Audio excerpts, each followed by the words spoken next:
오늘 이 아침도 하나님 앞에 또 나와 또 여러분의 마음의 문을 활짝 열고 주께로 또 주로부터 주실 귀한 말씀을 사모하며 이곳에 있는 여러분에게 하나님이 계획하신 놀라운 은혜와 축복을 이 말씀을 통해서 오늘 여러분 가운데 충만하게 임하게 될 줄로 믿습니다. 이런 경우가 있지요. 어떤 사람이 옆에서 나는 이런 특별한 것을 잘 할 줄 안다 라고 자랑하는 것을 보면 저건 나도 할 수 있는데 할 것 같다 이런 생각을 할 때가 있습니다. 그러면서 이런 생각도 하죠. 대단한 것도 아니면서 저런 것을 가지고 저렇게 자랑을 할까 이런 생각을 합니다. 내가 한번 해보지, 나도 한번 해보지 라는 생각을 하겠죠. 그런데 생각보다 그게 쉽지 않다는 생각을 할 경우가 있습니다. 그러면서 이 사람이 참 대단한 사람이구나, 훌륭한 사람이구나 이렇게 존경을 하게 되는 겁니다. 자, 오늘 본문 말씀도 좀 비슷한 내용입니다. 여러분, 우리가 그리스도인으로 살아간다고 하는 것 별것 아닌 것처럼 보일 수 있습니다. 그러나 막상 제대로 된 그리스도인으로 정말 그리스도인답게 살아간다라고 이제 마음을 먹고 실천해 보려고 하면 여러분 어때요? 이거 보통 어려운 것이 아니구나 이런 생각을 하게 될 겁니다. 자, 오늘 본문은 바울 사도가 다메섹 도상에서 예수님을 만나고 난 이후에 내가 그리스도인으로 살겠다라고 결단하고 실천해 가는 그 과정, 즉 그리스도인으로 살아가는 과정 속에서 일어나는 내면의 갈등의 고백을 지금 담은 말씀이 오늘 본문 말씀입니다. 여러분, 우리가 예수를 믿고 난 이후에 이제는 내가 이렇게 살아야지, 또 이렇게 예수를 잘 믿어야 되겠다라고 다짐을 합니다. 그때부터 내가 정말 잘못되어졌던 것들을 또 뉘우치고 깨닫고 또 고치려고 하는 노력이 열심히 이제 시작이 됩니다. 그리고 올바르게 살기 위해서 몸부림도 치죠. 그런데 놀라운 것은 참 쉽지 않다 하는 생각을 할 겁니다. 하나를 고치면 고쳐야 될 게 자꾸 더 보이는 거예요. 끝도 없이 자기 모습이 정말 허물투성이라고 하는 사실을 발견하게 됩니다. 그러면서 어떤 경우에 사람은 포기하고 또 그래서 또 이제 교회 밖으로 나가는 경우도 있습니다. 바울 사도는 이 과정에서 발생하는 자기 자신의 내면의 경험, 즉 자신과 싸움의 과정을 말씀을 통해서 이렇게 또 표현을 합니다. 자, 17절 말씀을 보면 이렇죠. 이제는 그것을 행하는 자가 내가 아니다. 내 속에 거하는 죄로 말미암은 것이다. 이렇게 말합니다. 내 속 곧 내 육신에 선한 것이 거하지 아니하는 줄을 아노니 원하는 것은 내게 있는데 선을 행하는 것은 없다. 내가 원하는 게 뭐예요? 선한 모습을 또 착한 모습을 아름다운 행실을 따라 이제 살아가야 되겠다라고 다짐을 하지만 또 도리어 원하지 않는 바 악을 행하는 경우가 더 많다. 이런 고백을 하는 겁니다. 만일 내가 원하지 아니하는 그것을 하면 이를 행하는 자가 내가 아니고 내 본래의 마음이 아니고 내 속에 또 있는 이러한 죄악이다. 악이 함께 하는 것이다. 그래서 정말 선을 행하기 원하는 나에게 악이 함께 공존하고 있다고 하는 것을 솔직하게 고백을 하는 바울의 선언입니다. 무슨 이야기예요? 이제 마음 좀 잘 먹고 이제는 내가 정말 예수 믿고 이렇게 잘 살아야지라고 하는데 그런 내 마음의 뜻과는 다르게 그것을 방해하는 또 다른 이 악한 의지가 내 마음 한 구석에 작용하고 있다고 하는 사실을 보게 된다는 거예요. 그런 나를 보면서 그런 모습도 이제 이렇게 악을 행하는 나의 모습을 보면서 자괴감이 든다 이런 이야기죠. 가정 안에서든 사회 안에서든 직장 안에서든 정직하고 바르게 살아가야 되겠다. 정말 이제는 하나님의 자녀답게 살아가야 되겠다. 다짐을 하고 생각을 했는데도 어떤 계기를 통해서 나도 모르게 무너져 내린 내 모습을 보게 된다는 거예요. 그러면서 나 스스로도 놀라는 거죠. 내게 이런 악한 모습이 있구나. 내게 이렇게 더러운 추악한 모습이 아직도 남아있구나 느끼는 것입니다. 여러분, 이런 분명 좋은 마음을 먹은 것은 누구에 의해서 한 게 아니잖아요. 내가 한 것입니다. 내 안에서 일어난 거죠. 누가 시켜서 한 것도 아닙니다. 그런데 그 결심이 무너졌어요. 그런데 그 결심을 무너지게 한 것도 그럼 다른 타인에 의해서 그렇게 된 거냐? 그게 아니라는 거예요. 내 안에서 일어났다는 거예요. 왜냐하면 내가 그것을 결단하고 그에 따랐기 때문이죠. 예수 믿고 이제는 다 사라진 줄 알았던 옛 나의 모습, 제약된 습관들, 이제 모두가 사라진 줄을 알았어요. 그런데 어느 날 나도 모르게 내 안에서 일어나는 이 악한 생각들, 악한 말들, 죄악의 본성에 사로잡혀 버려 있는 것을 보면서 나 스스로가 나에 대해서 놀라게 되는 겁니다. 이 죄의 본성, 정말 사라진 줄만 알았던 그 죄악의 뿌리가 무섭게 되살아난 것을 보면서 깜짝 놀라는 거죠. 사실 이것은 깨닫고 느끼는 거예요. 이 깨달음조차 없다면 이것은 사실은 비극입니다. 이런 생각조차도 일어나지 않으면 그것은 여러분의 영성은 지금 죽어가고 있다고 하는 증거입니다. 적어도 예수 믿고 구원받은 여러분 마음속에 있는 기본적 생각은 여러분 악한 생각이 아니에요. 선한 생각이에요. 착한 마음이에요.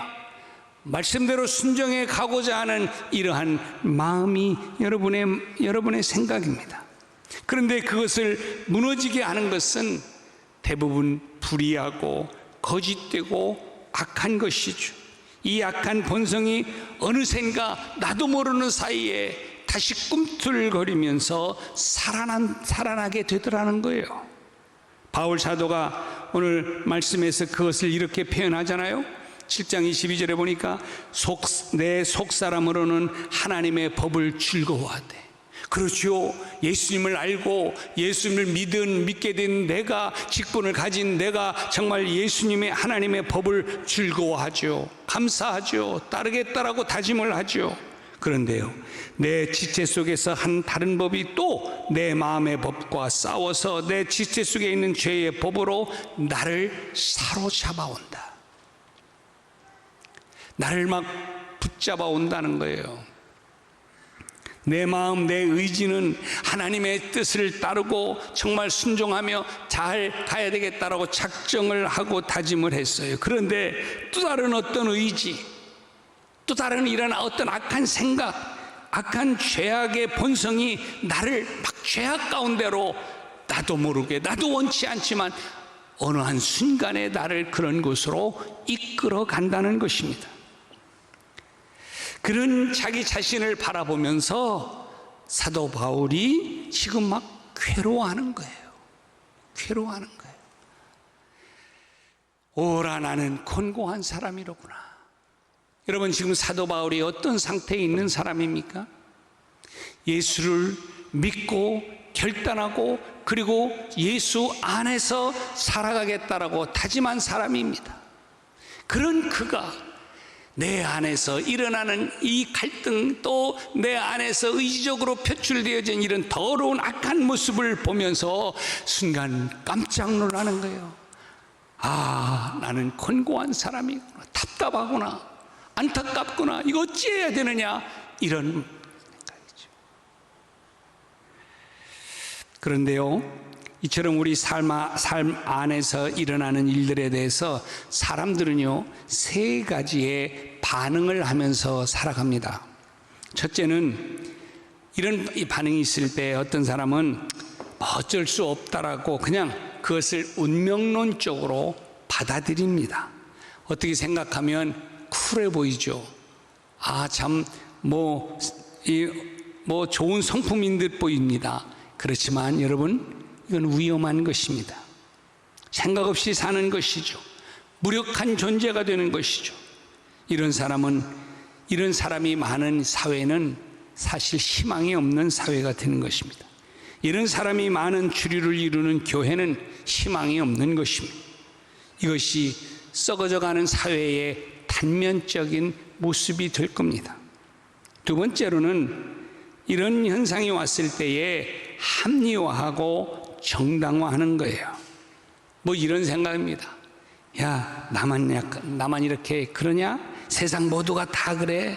그러니 이런 세상 속에서 네가 살아남으려고 하면 이 정도는 받아들여야 돼. 아니, 크리스찬들도 성도들도 믿는 사람들도 다 그래. 그러니 너 혼자 잘난 척하지 말고 의로운 척하지 말고 그냥 묻어가. 여러분, 결국 이런 류의 사람도 악의 노예가 되어서 세상을 어둡게 만들어가는 사람들입니다. 그런데요, 이런 사람들이 세상을 주도해 나가게 되면 이런 사회는 절망스러울 수밖에 없습니다. 여러분, 요즘에 매스컴을 통해서 들려오는 모든 소식이 아마 모두가 답답해 할 겁니다. 이렇게 정치가 왜 이럴까? 사회가 왜 이럴까? 모두가 왜 이럴까? 다 들어보면 다 나름대로 정의를 외치고 나름대로 민생을 외치고 다 그러는데 까보면 그게 아닌 거예요. 사회를 이렇게 어지럽게 만드는 주체자들이 그들이 되는 것이죠. 답답한 것입니다. 여러분, 셋째는 이 문제에 깊이 고뇌하며 번민하는 사람들이 있습니다. 양심에 따라 살려고 하는 사람들에게 나타나는 모습이 될 것입니다. 현실이 아무리 그렇고 모든 사람이 다 그렇게 살아가는 게 오늘의 모습이라 할지라도 하나님이 기뻐하시는 그리스도인으로서 내가 살겠다라고 몸부림을 치는 그 사람, 그 신앙이 이런 사람을 가리키는 것이죠. 자, 오늘 본문에서 그래서 바울이 자신의 경험을 통해서 보여주는 모습이죠. 오라, 나는 곤고한 사람이로다. 이 사망의 몸에서 누가 나를 건져내랴. 여러분, 대부분의 사람들은 앞에 그 부류에 따라 살아갑니다. 그러나 그렇기 때문에 이 사회가, 이 땅이 어둡고 불의하고 부정직하고 죄인된 삶일 수밖에 없습니다. 그렇지만 마음에 한 번이라도 정말 주님의 강한 빛을 경험하고 또 그 경험한 속에서 내가 그 하나님의 말씀대로 살아가게 되겠다고 결단하고 몸부림을 치는 사람들은 자신의 이런 이중적인 드러난 모습 앞에서 고뇌에 찬 고백을 하는 거죠. 내가 왜 이렇게 됐나? 내가 왜 이런가? 어디서 내가 무너졌는가? 왜 이렇게 나는 연약한가? 하나님 앞에 이렇게 무릎을 꿇는 것입니다. 이러면 안 되는데 내가 왜 이러지? 그러면서 나 스스로에 대해서 책망을 하며 엎드리는 것입니다. 그리고 연약한 나 스스로에 대해서 절망을 하는 것이죠. 예수 그리스도의 은혜의 빛 안에서 자신을 들여다보는 사람이라면 하루에도 몇 번씩 이런 갈등으로 괴로워할 수밖에 없을 거예요. 이 고뇌가 있어야 합니다. 이러한 절망을 할 수 있어야 합니다. 여러분, 이것이 바로 여러분이 영적으로 살아있다라고 하는 증거입니다. 이러한 깨달음과 이러한 절규와 이러한 하나님 앞에서의 몸부림조차도 없는 자라면 여러분, 내 영혼이 영적 문둥이가 되어져 가고 있는 것인지도 모릅니다. 사랑하는 여러분, 그러므로 오늘 저는 여러분에게 좀 묻고 싶습니다. 여러분은 요즘 이런 고뇌의 마음을 가져보았습니까? 내가 정말 이렇게 살아도 되는 것인가? 내가 이렇게 죄 가운데 발을 내딛고 살아도 되는가? 내가 이렇게 믿음 생활을 해도 괜찮은 것인가? 이렇게 무감각하게 죄의식, 문제의식을 갖고도 이렇게 잘 살아가도 되는 것인가? 주님은 나의 이런 모습을 보시면서 오늘 뭐라고 나에게 말씀을 하실 것인가? 여러분 고민해 보십니까? 이런 고민, 이런 아픔을 느끼면서 정말 힘들어하고 고뇌하는 모습이 우리 모두에게 정말 필요합니다. 진정한 하나님의 사람이라고 하면 이러한 갈등과 번민과 고뇌와 이런 스스로에 대한 절망감이 하나님 앞에서 있어야 합니다. 만약에 이게 없다면 나는 지금 내 영은 죽어가고 있는 것이고 나는 나락으로 떨어져간 위기 속에 있는 것을 알아야 합니다. 우리의 문제가 뭡니까? 이런 고민조차 하지 않은 지가 오래됐고 이런 무너져가는 나의 영혼을 되돌아보면서 안타까워하며 탄식해 본 지가 언제인지 나도 모른다. 내 두 눈에서 내가 지은 죄에 대해서 하나님 앞에, 거룩하신 하나님 앞에 들통이 난 상태에서 통회하며 자복하며 눈물을 흘리며 하나님 앞에 꼬꾸라진 저가 언제냐는 그런 말이죠. 항상 좋은 것, 항상 축복, 항상 그러한 흥하는 것만이 그것이 내가 소원하고 내가 바라는 것이어서는 안 된다는 거예요. 오늘 사도 바울은 내가 예수를 믿기로 작정을 하고 예수를 위해서 살아가겠다라고 작정을 하면서 정말 그런 예수 사랑의 모습을 가지고 그가 살아가려고 몸부림을 쳐봤지만 내 안에서 일어난 이 갈등과 고민 속에서 그는 그래서 고백을 하는 거예요. 오라 나는 권고한 사람이로다. 누가 이 사망의 몸에서 나를 좀 건져낼 수가 있을 것인가? 이렇게도 안 되고 저렇게도 안 되고 정말 내 스스로 무너진 이 상황 가운데 속에서 그가 하나님 앞에 그렇게 무릎을 꿇고 고백하는 거예요. 하나님 나 이렇게 됐습니다. 하나님 나 이렇게 무너졌습니다. 하나님 나 도와주세요. 하나님 나 붙들어 주세요. 하나님 나 이제 살려주세요. 처절하게 하나님 앞에 자기의 모습을 드러내놓고 호소하는 거예요. 사랑하는 여러분, 오늘 이 아침에 우리에게 이런 하나님 앞에서의 진실한 모습이 필요합니다. 그냥 덮고 넘어가려고 하지 마십시오. 그냥 묻어가려고 하지 마십시오. 합리화적으로 살아가려고 하지 마세요. 하나님은 불꽃 같은 눈으로 우리를 지켜보시고 우리가 다시 돌아오고 회개하고 하나님의 품 안에서 하나님의 사람답게 이 땅에서 거룩한 영향력을 끼치며 하나님의 사람으로 온전하게 살아가기를 오늘 또 기대하며 바라보며 오늘 또 기다리고 계신 분. 그런데 우리가 너무 무뎌요. 너무 무디단 말이에요. 운명론으로 받아들인단 말이에요. 합리화하며 나간단 말이에요. 다 그렇다고 생각한단 말이에요. 여러분 다 그렇다 할지라도 남겨놓은 7,000명의 그루터기에 대한 소망은 하나님이 가지고 계십니다. 저는 여러분이 그 그루터기의 소망이 여러분을 통해서 하나님이 성취되게 되기를 주님의 이름으로 축복합니다. 그래서 마지막 이 사도 바울이요 이런 고백을 한 다음에 또 놀라운 이런 고백을 해요. 그 다음 절 25절에 보니까 이렇게 말합니다. 우리 주 예수 그리스도로 말미암아 하나님께 감사하리로다. 갑자기 그가 하나님께 감사한대요. 막 자기의 그 고뇌에 찬 이런 절망스러운 자기의 죄악된 이 모습을 발견하고서 하나님 앞에 나 이거 어찌해야 합니까? 그렇게 그러더니 이게 사도 바울이 지금 갑자기 하나님께 감사한다는 거예요. 왜 감사하냐? 이런 내가 연약해서 이런 죄악을 범했지만 그럼에도 불구하고 우리 주 예수 그리스도가 내 모든 죄악을 씻어주시고 연약한 나를 새롭게 붙잡아 주시고 일으켜 주시고 세워 주시고 다시 한번 희망과 꿈과 이 비전을 하나님 안에서 갖고 나갈 수 있도록 이끌어 주신 예수 그리스도로 인해서, 예수 그리스도로 말미암아 나는 하나님께 감사한다. 여러분, 우리가 예수 그리스도의 은혜가 아니면 어떻게 거룩하신 하나님의 보좌 앞에 우리가 오늘 이 시간 나아가서 그 하나님을 만날 수 있습니까? 그런데 오늘 예수 그리스도의 은혜로 말미암아 감히 도저히 나갈 수 없는 이 거룩하신 하나님의 존전 앞에, 이 시간 면전 앞에 나아가서 하나님을 찬양하고 우리의 입술을 열어서 그 하나님을 경배하게 되어지는 것, 이 모든 것이 예수 그리스도의 은혜로 되어졌다라고 고백하며 나는 그 하나님께로 감사하다, 감사하다, 감사하다는 거예요.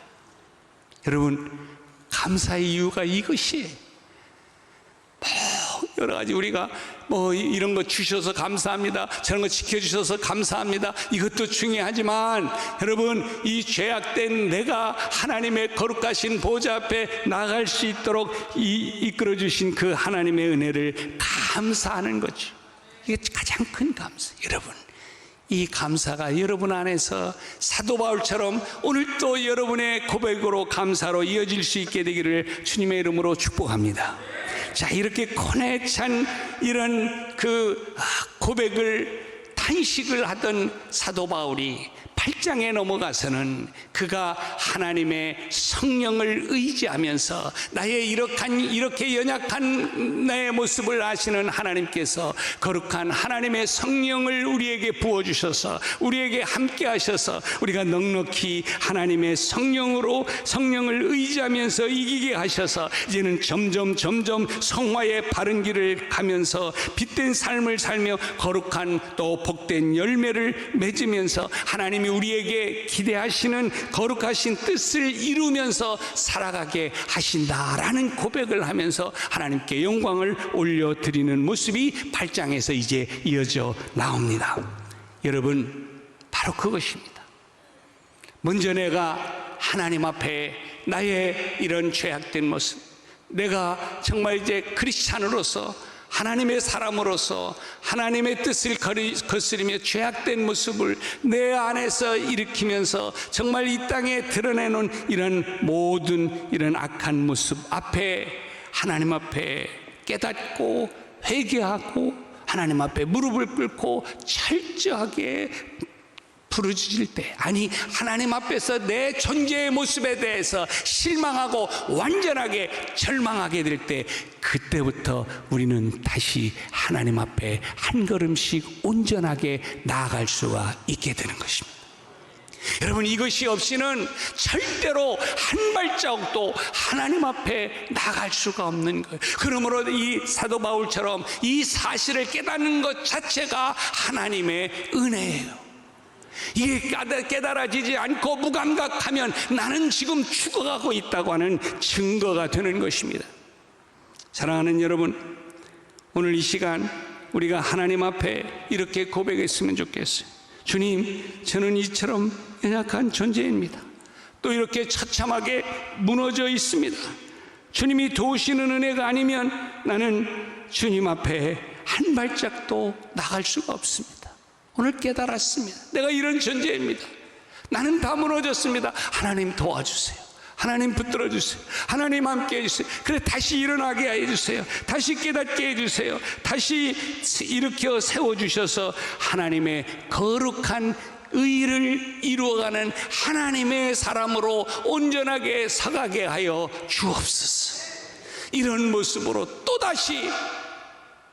또다시 뭉개며 살아가는 존재가 아니라 하나님의 거룩한 은혜에 보답하며 하나님의 역사를 이루는 중심에 작은 내가 쓰임을 받으면서 하나님, 어지럽고 복잡하고 정말 무너져가는 이 땅 가운데 속에서 작은 나를 통해서 하나님의 영광이 드러날 수 있게 하여 주옵소서. 그러기 위해서 하나님, 내가 이 시간 겸손히 하나님 앞에 엎드립니다. 우리 같이 한번 이 시간에 기도했으면 좋겠는데요. 하나님, 나를 먼저 되돌아보세요. 하나님, 거룩하신 하나님의 거울 앞에 나를 좀 먼저 비춰보세요. 어떤 더러운 모습이 있는지, 어떤 악한 것이 있는 것인지 여러분 스스로가 잘 알 거예요. 그리고 이제 하나님 앞에 진실하게 간절하게 통회하면서 하나님 앞에 기도하십시오. 하나님, 나를 도와주세요. 나를 불쌍히 해주세요. 나를 붙잡아 주세요. 새롭게 일으켜 주세요. 새롭게 나를 주관하여 주옵소서. 같이 한번 한 음성으로 기도하겠습니다. 할렐루야. 하나님 아버지 감사합니다. 오늘 이 시간 아버지 귀한 주님의 말씀을 들으면서 오늘 이 시간 아버지 통회하며 자백합니다. 그렇습니다. 내가 예수 그리스도를 나의 구주로 고백하고 하나님의 자녀가 된 자로서 이제 정말 아버지 하나님의 거룩한 뜻을 이루며 온전히 살아가겠다라고 다짐을 했건만 순간순간 내가 얼마나 많이 무너졌는지 모릅니다. 이것은 정말 내 안에 아버지 하나님 이런 거룩한 마음도 있지만 하나님 또 더럽고 악한 이 악의 본성이 내 안에 아직도 있음을 깨달았습니다. 아버지 하나님, 정말 내가 아직도 가지고 있었던 더러운 습관들, 악한 모습들 하나님 그걸 완전히 끊어버리지 못하며 묻어갔던 것들이 얼마나 많이 있는지 모릅니다. 세상 사람들이 우리를 손가락질하라 하는 것조차도 잊어버리면서 아버지 하나님 영적 운동이가 살았던 우리의 모습이 얼마나 아버지 오늘 이 시간 아버지가 많았는지 고백합니다. 주여